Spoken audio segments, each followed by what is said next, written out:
Bagi setiap kita, orang-orang percaya, gereja Tuhan, pelayan-pelayan, hamba-hambanya, doulos yang sudah didrive oleh Injil dalam misi pemuridan dan penjangkauan jiwa-jiwa, diremehkan dan direndahkan, saudara, itu adalah hal yang biasa. Karena apa? Kita punya patron, kita punya role model adalah Tuhan Yesus. Tapi masalahnya begini, Anda sedang berbicara kepada siapa? Anda perlu tahu, saudaraku yang kekasih, harus ada yang namanya hikmat dan kebijaksanaan. Ternyata di dalam dunia ini ada orang yang bodoh, ada orang yang bebal. Nah, kalau saudara hantam rata, Anda menasihati mereka, maka saudara akan direndahkan. Nah, sebab itu hari ini kita akan membahas satu tema, yaitu bijaksana dalam menasihati. Alkitab berkata dalam Amsal 23 ayat 9, jangan berbicara di telinga orang bebal, sebab ia akan meremehkan kata-katamu yang bijak. Saudara, ayat ini pernah menggelitik karena ada seseorang yang berkata, lagian kamu berbicara di telinga orang, iya kan?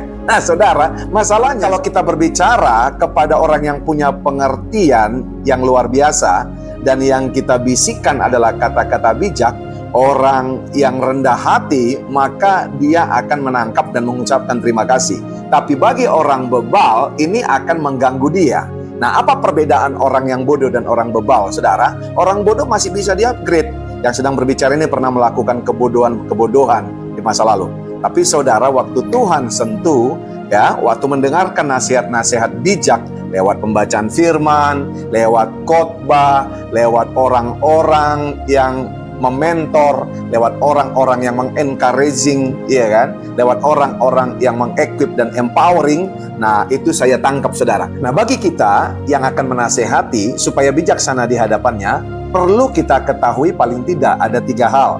Lokasi kebebalan orang tersebut, cirinya apa, dan saudara, apa bahayanya menjadi orang bebal. Nah, itu mungkin akan kita bincangkan kepada dia, akan menjadi relate. Maka orang tersebut ada probability akan terbuka untuk nasihat-nasihat kita, dan sekaligus dia akan framing bahwa nasihat-nasihat kita adalah bijaksana. Yang pertama, saudara yang kasih, iya kan, lokasi kebebalan itu yaitu dalam hati. Amsal 8 ayat 5b berkata, hai orang bebal, mengertilah dalam hatimu. Sebab itu saya katakan, saudara yang kekasih, dia memiliki, saudara, hati yang keras, yang tidak mau lagi dibentuk, saudara. Dia berkata, memang aku begini, iya kan?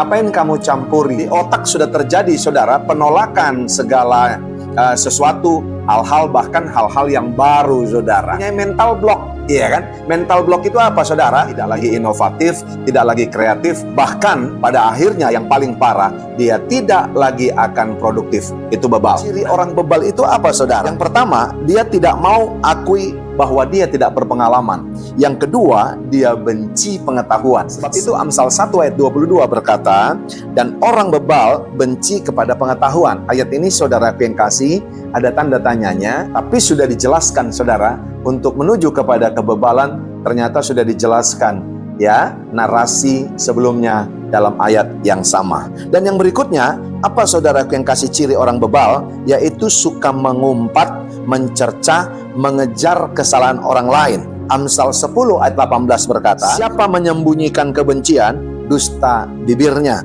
Siapa mengumpat adalah orang bebal. Haleluya. Siapa mengumpat adalah orang bebal. Suka mengumpat, suka, saudara, mencerca, iya kan? Mencerca, merendahkan orang lain yang di hadapannya, dan yang paling mengerikan, mengejar kesalahan orang lain. Melakukan berulang kali yang tidak berguna, tapi tetap melakukannya karena tujuan hanya mengejar kesalahan orang lain, dan dia puas ketika mengejar kesalahan orang lain tersebut. Itu namanya bebal. Jadi saudara bertobat kalau sering mengejar kesalahan orang lain, saudara adalah termasuk orang bebal. Karena apa? Karena sebenarnya saudara sudah menjadi pelayan dan orang percaya sudah tahu, tidak ada gunanya mengejar kesalahan orang lain. Berikutnya, ciri daripada orang bebal itu, saudara, ya, tidak mau belajar daripada orang lain, iya kan? Pakai istilah Amsal 1 ayat 32, enggan.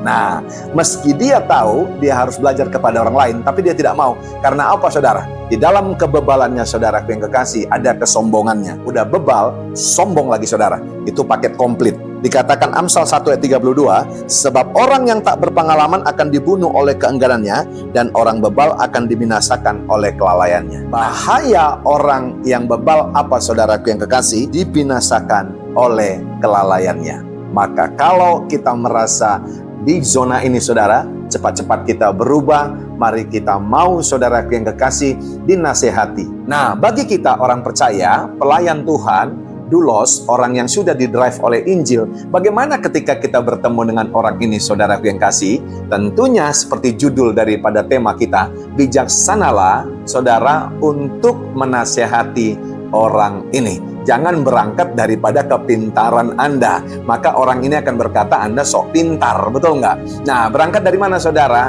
Kita harus tahu, saudara, sampai di mana tebalnya kebebalannya, ya kan? Baru kita bisa berangkat dari sana, baru bisa relate, dan dia berkata, aku suka orang ini, karena bicara kami nyambung. Iya kan?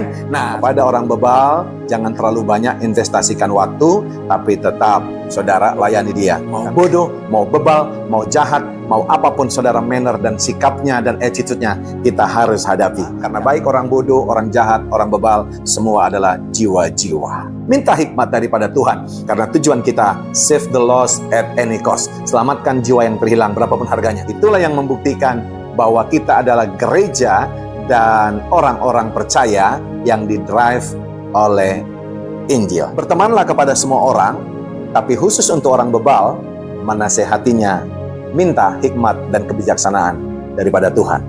Immanuel.